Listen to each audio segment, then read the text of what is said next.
guys and welcome to Urbi's makeup tutorials and lifestyle.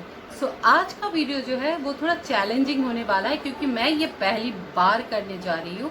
तो let's see what today's video is about.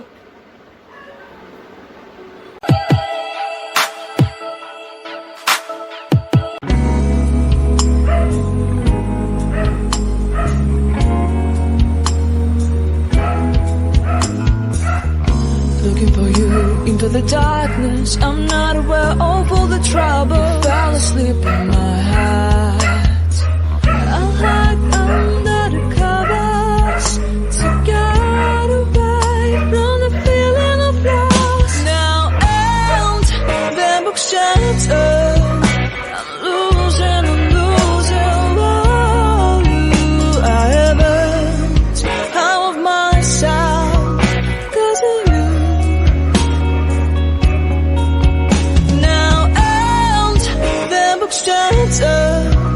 I'm losing all you I haven't.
So this is very common part, so I skip this. मैंने रूबी वू का lipstick Mac का यूज किया और मैक का setting spray use किया है। सो हाय फैमिली, हाय मेरे परिवार, हाय मेरे दोस्तों, ये है final look for the red carpet जो मैंने पहली बार ट्राई किया है। अगर आपको ये पसंद आए तो जरूर ये लुक अपने घर पे ट्राई कीजिएगा। ये बहुत ही इजी है और घर पे जाइए, बाहर जाइए, शादी पे जाइए, पार्टी पे जाइए, ये लुक हर जगह पे सूट करेगा। अगर आपको ये लुक पसंद आए तो प्लीज सब्सक्राइब मुझे उर्बीज मेकअप ट्यूटोरियल्स एंड लाइफस्टाइल, इसको सब्सक्राइब कीजिए और बेल बटन प्रेस करना मत भूलिएगा ताकि आगे के आने वाले कोई भी अपडेट्स आप मिस ना करें और आपको अच्छा लगे, यही मेरी ख्वाहिश है। I hope you like this video and please subscribe उर्बीज makeup tutorials and lifestyle and please don't forget to press the bell button. Corona के टाइम है, घर पे रहिए, लॉकडाउन अनलॉक क्या चल रहा है हमें भी पता नहीं है, पर प्लीज सेफ रहिए, मास्क पहनिए, सैनिटाइजर यूज कीजिए, सेफ रहिए। अगले वीडियो तक मिलते हैं। नमस्ते, थैंक यू, शब्बा खैर, लव यू ऑल।